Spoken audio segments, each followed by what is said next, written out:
ಎಲ್ಲರಿಗೂ ನಮಸ್ಕಾರ. ಇವತ್ತಿನ ರೆಸಿಪಿ ಮಾಲ್ಪುರಿ. ಕೂಡಲೇ ಮಾಡುವಂತಹ ಈ ಮಾಲ್ಪುರಿ ಬಹಳ ಟೇಸ್ಟಿಯಾಗಿ ಬರ್ತದೆ. ಆ್ಯಕ್ಚುಲಿ ಹಿಂದಿನವರು ಈ ಮಾಲ್ಪುರಿಯನ್ನು ಹೆಚ್ಚು ಮಾಡ್ತಿರಲಿಲ್ಲ. ಹಿಂದಿನ ಕಾಲದಲ್ಲಿ ಹೆಚ್ಚು ನೆಯ್ಯಪ್ಪ, ನನ್ನ ಅಜ್ಜಿ ಮತ್ತು ಅತ್ತೆ ಎಲ್ಲ ನೆಯ್ಯಪ್ಪಕ್ಕೆ ಬಹಳ ಫೇಮಸ್. ಒಂದು ಮಾಡಿದರೆ ಸಾಕು, ಒಂದು ವಾರ ಇಡ್ತಿದ್ದರೂ ಬಹಳ ಟೇಸ್ಟಿಯಾಗಿ ಬರುವಂಥದ್ದು. ಇದು ಮಾಲ್ಪುರಿ ಈಗ ಬೇಕರಿಗಳಲ್ಲಿ ಸಿಗ್ತದೆ, ಬಹಳ ಚೆನ್ನಾಗಿ ಬರ್ತದೆ. ನನಗಂತೂ ತುಂಬ ಇಷ್ಟ. ಆ್ಯಕ್ಚುಲಿ ನನಗೆ ಅದನ್ನು ಹೇಗೆ ಮಾಡೋದೆಲ್ಲಿ ಗೊತ್ತಿರಲಿಲ್ಲ. ಒಂದು ಬೇಕರಿಯವರ ಹತ್ರ ಹೇಗೆ ಮಾಡೋದೆಂದು ಕೇಳಿ ನಾನು ಮಾಡಿ ನಿಮಗೆ ತೋರಿಸಿದ್ದೇನೆ. ಬಹಳ ಚೆನ್ನಾಗಿ ಬಂತು. ಹಾಗಾಗಿ ಇವತ್ತು ಅದರ ವಿಡಿಯೋ ನಿಮಗೆ ಹಾಕ್ತಿದ್ದೇನೆ. ಬನ್ನಿ ಯಾವ ರೀತಿಯಲ್ಲಿ ಮಾಡೋದೆಂದು ನೋಡುವ. ಅದರ ಮೊದಲು ಯಾರೆಲ್ಲ ನನ್ನ ಚಾನಲನ್ನು ನೋಡ್ತಿದ್ದೀರಿ, ಯಾರೆಲ್ಲ ಇನ್ನೂ ಸಬ್ಸ್ಕ್ರೈಬ್ ಮಾಡಿಲ್ಲ, ದಯವಿಟ್ಟು ಸಬ್ಸ್ಕ್ರೈಬ್ ಮಾಡಿ ಸಪೋರ್ಟ್ ಮಾಡಿ ಅಂತ ಹೇಳುತ್ತಾ ಅಡುಗೆ ಮನೆಗೆ ಹೋಗೋಣ. ನಮಸ್ತೆ ಮಿತ್ರರೇ, ಇಲ್ಲಿ ನೋಡಿ, ಇವತ್ತೊಂದು ಸಕ್ಕರೆಯನ್ನು ಬಳಸಿ ನಮ್ಮ ಮಂಗಳೂರಿನಲ್ಲಿ ಫೇಮಸ್ ಆದ ಮಾಲ್ಪುರಿ ಮಾಡೋಣ. ಮಳೆಗಾಲದಲ್ಲಿ ಒಂದು ಫ್ರೈಡ್ ಐಟಮ್ ಅಥವಾ ಒಂದು ಸ್ವೀಟ್ ಐಟಮ್ ತಿನ್ನಲಿಕ್ಕೆ ಸ್ವಲ್ಪ ಆಸೆ ಆಗ್ತದೆ. ಹಾಗಿರುವಾಗ ಇವತ್ತು 1 ಬೌಲ್ನಷ್ಟು ಸಕ್ಕರೆಗೆ 1 ಬೌಲ್ನಷ್ಟು ಮೈದಾ ತೆಗೆದುಕೊಂಡಿದ್ದೇನೆ. ಸ್ವಲ್ಪ ಹಾಲಿಗೆ ಸ್ವಲ್ಪ ಒಂದಿಷ್ಟು ಕೇಸರನ್ನು ಸ್ವಲ್ಪ ಹಾಕ್ಕೊಂಡಿಟ್ಕೊಳ್ಳೋಣ. ಅದರೊಟ್ಟಿಗೆ ನಾನು ಕೇಸರಿನೊಟ್ಟಿಗೆ ಒಂದು ಲವಂಗವನ್ನು ಸಹ ಹಾಕ್ಕೊಳ್ತಿರ್ತೇನೆ. ಸೊ ಇದರ ಕಲರ್ ಬರಲಿ. ಇಲ್ಲಿ ಸ್ವಲ್ಪ ಈ ಏಲಕ್ಕಿಯನ್ನು ಇಟ್ಕೊಂಡಿದ್ದೇನೆ, ಇದನ್ನು ಪೌಡರ್ ಮಾಡ್ಕೊಳ್ತೇನೆ. ಈಗ ಮೊದಲಿಗೆ ಈ ಒಂದು ಸಕ್ಕರೆಯನ್ನು ನೀರು ಮಾಡ್ಕೊಳ್ಳೋಣ. ಒಂದು ಕಡಾಯಿಯನ್ನು ಇಟ್ಕೊಂಡಿದ್ದೇನೆ, ಅದರಲ್ಲಿ ಸ್ವಲ್ಪ ನೀರನ್ನು ಹಾಕ್ಕೊಳ್ತಿದ್ದೇನೆ. ಸ್ವಲ್ಪ ಹೇಳಿದರೆ ಎಷ್ಟು ನಾವು ಮೈದಾ ತೆಗೆದುಕೊಳ್ತೇವೆ ಅದರ 1/4 ಭಾಗದಷ್ಟು ನೀರು ಸಾಕು, ತುಂಬ ನೀರು ಬೇಡ. ಸೊ 1 ಬೌಲ್ನಷ್ಟು ಸಕ್ಕರೆಯನ್ನು ಚೆನ್ನಾಗಿ ನೀರು ಮಾಡ್ಕೊಳ್ಳೋಣ. ಸಕ್ಕರೆ ನೀರಾದ ಮೇಲೆ ಅದನ್ನು ತಣ್ಣಗಾಗಿ ಬಿಡಲಿಕ್ಕೆ ಉಂಟು.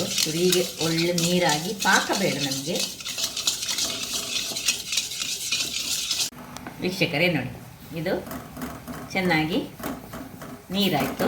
ಇದಕ್ಕೆ ಪಾಕ ಏನು ನಮಗೆ ಬರೋದು ಬೇಡ. ಇದಕ್ಕೆ ನೋಡಿ, 1 ಬಿಂದಿನಷ್ಟು ಹಾಲು ಹಾಕಿದರೆ ಅದು ಬಿಳಿಯಾಗಿ ಬರ್ತದೆ ಸಕ್ಕರೆಯದು.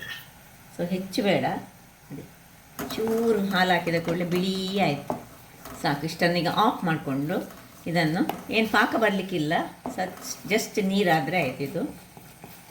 ಇದನ್ನೀಗ ತಣ್ಣಗಾಗಲಿಕ್ಕೆ ಬಿಡೋಣ. ವೀಕ್ಷಕರೇ ಇಲ್ಲಿ ನೋಡಿ, ಇದೀಗ ಪೂರ್ತಿ ತಣ್ಣಗಾಯಿತು. ಈಗ ಹಾಲಲ್ಲಿ ಮುಳುಗಿಸಿಟ್ಟಂತಹ ಕೇಸರನ್ನು ಹಾಕ್ಕೊಳ್ತಿದ್ದೇನೆ. ಕೇಸರು ಬೇಡದವರು ಈ ಫುಡ್ ಕಲರ್ಸ್ ಹಾಕ್ಕೊಳ್ಬೋದು, ಅಂದರೆ ಕಲ್ಲರ್ ಹಳದಿಯಾಗಿ ಬರ್ತದೆ. ಅಲ್ಲದಿದ್ದರೆ ಹಳದಿ ಪುಡಿಯನ್ನು ಸಹ ಹಾಕ್ಕೊಳ್ಬೋದು, ಅದು ಸಹ ಆಗ್ತದೆ. ನೋಡಿ, ನಾನು ಹಾಲಲ್ಲಿ ಮುಳುಗಿಸಿದಂತಹ ಇದನ್ನು ಹೀಗೆ ಮಿಕ್ಸ್ ಮಾಡಿದೆ. ಇಲ್ಲೀಗ ಒಂದು ಗಾಳಿಸಿದ್ದನ್ನು ತೆಗೆದುಕೊಂಡಿದ್ದೇನೆ. ಇದರಲ್ಲಿ ನಾವು ಮೈದಾವನ್ನು ಗಾಳಿಸಿಕೊಂಡೇ ಹಾಕ್ಕೊಳ್ಬೇಕು. ಸೊ ಗಾಳಿಸ್ಕೊಳ್ಳೋಣ. ಓಕೆ, ಇಲ್ಲಿ ಗಾಳಿಸ್ಕೊಂಡಾಯಿತು. ಈಗ ಇದನ್ನು ಇದಕ್ಕೆ ಸೇರಿಸ್ಕೊಂಡು ಒಂದು ಹದಾದ ಒಂದು ಹಿಟ್ಟು ಮಾಡ್ಕೊಳ್ಳೋಣ.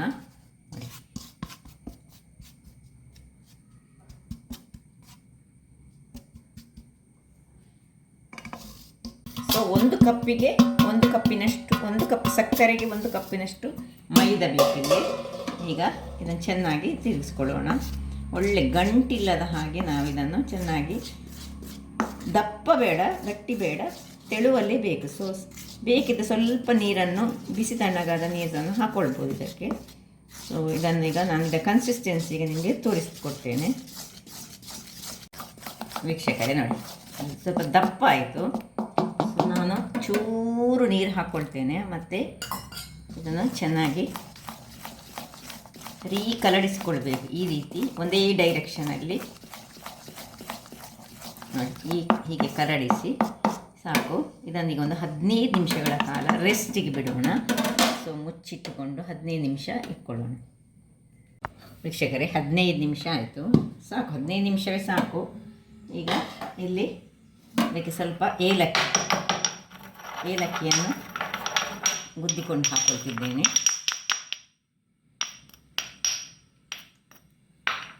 ಇನ್ನು ಒಂದು ಪಿಂಚ್ ಆಫ್, ನೋಡಿ ಇಷ್ಟು ಚೂರು, ಇದು ಸ್ವಲ್ಪ ಪ್ರಮಾಣದಲ್ಲಿ ಮಾಡಿದ್ದೇವಲ್ಲ, ಹಾಗಾಗಿ ಒಂದು 1/4 ಚಮಚದಷ್ಟು ಅಡಿಗೆ ಸೋಡಾ ಇಷ್ಟನ್ನು ಹಾಕಿ ಒಮ್ಮೆ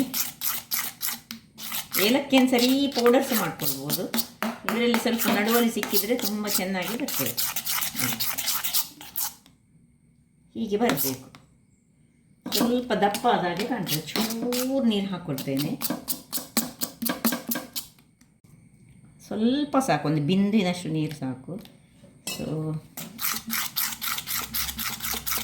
ಹೀಗೆ ಚೆನ್ನಾಗಿ ಆದಷ್ಟು ಒಂದು 5 ನಿಮಿಷಗಳ ಕಾಲ ನಾವು ಈ ಅಡಿಗೆ ಸೋಡಾ ಸ್ವಲ್ಪ ಹಾಕ್ಕೊಳ್ಳೋದಲ್ಲ, ಹಾಗಾಗಿ ಹೀಗೆ ತಿರುಗಿಸ್ಕೊಳ್ಳೋಣ.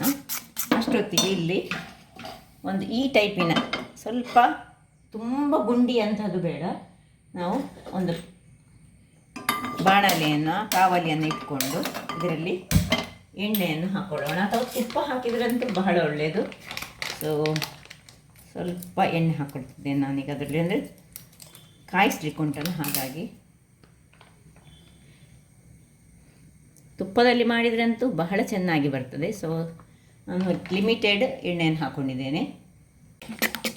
ವೀಕ್ಷಕರೇ ನೋಡಿ, ಕನ್ಸಿಸ್ಟೆನ್ಸಿ ಹೀಗೆ ಪೋರಿಂಗ್ ಇರಬೇಕು. ಇದಕ್ಕೆ ಸ್ವಲ್ಪ ಉಪ್ಪನ್ನು ಸಹ ನಾನು ಹಾಕ್ಕೊಂಡೆ, ಒಂದು ಪಿಂಚ್ ಆಫ್.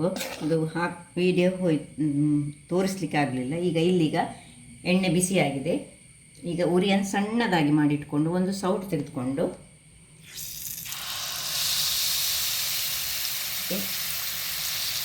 ಇಷ್ಟೇ, ಇದು ಇನ್ನು ಸುರಿಗೆ ಮುಟ್ಕೊಳ್ಬಾರ್ದು. ಸೈಡ್ಸ್ ಇದೀಗ ಸ್ವಲ್ಪ ಕ್ರಿಸ್ಪಿ ಆಗುವಾಗ ಮತ್ತೆ ಅಡಿಮೇಲೆ ಮಾಡ್ಕೊಳ್ಳೋದು.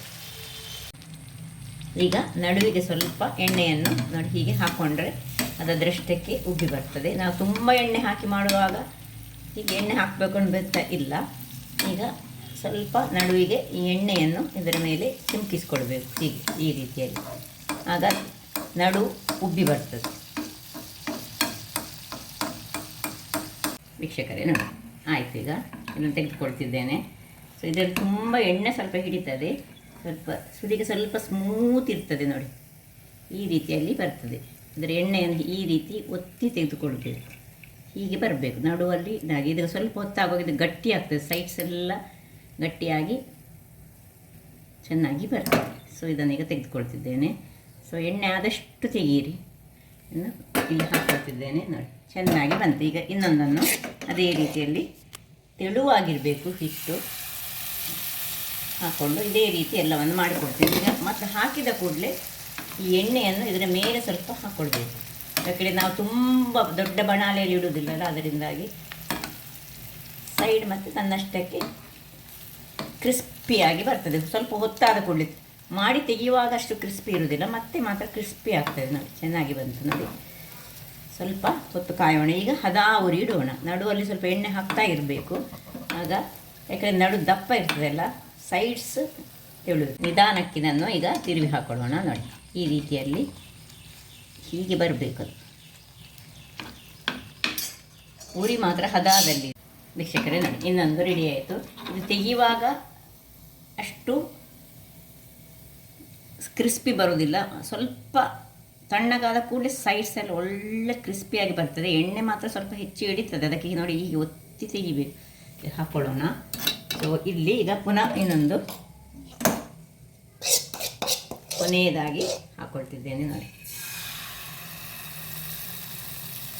ಆಯಿತು, ಎಲ್ಲವನ್ನು ಹೀಗೆ ಮಾಡಿ ನಿಮಗೆ ತೋರಿಸ್ಕೊಡ್ತೇನೆ.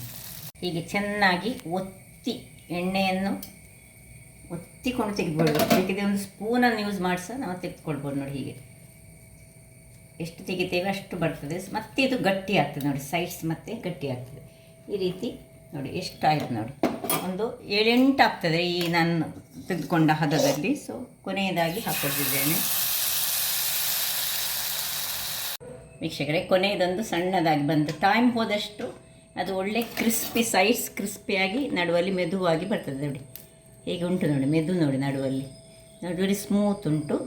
ಈ ರೀತಿಯಾಗಿ ಬರ್ತದೆ ನೋಡಿ. ಅದಕ್ಕೆ ಇದೊಂದು ಕಟ್ ಮಾಡಿ ತೋರಿಸ್ತೇನೆ ನೋಡಿ. ಇಲ್ಲಿ ಕ್ರಿಸ್ಪಿ, ಇಲ್ಲಿ ಸ್ಮೂತಾಗಿ ಉಂಟು. ಬಹಳ ರುಚಿಕರವಾಗಿ ಬರ್ತದೆ. ಹಿಂದೆ ನಮ್ಮ ಅಜ್ಜಿಯಂದಿರೆಲ್ಲ ಇದನ್ನು ಮಾಡ್ತಿರಲಿಲ್ಲ, ಯಾಕೆಂದರೆ ಇದು ಮೈದದ್ದು ಹೇಳಿ ಅವರೆಲ್ಲ ನೆಯ್ಯಪ್ಪ ಎಲ್ಲ ಮಾಡ್ತಿದ್ರು.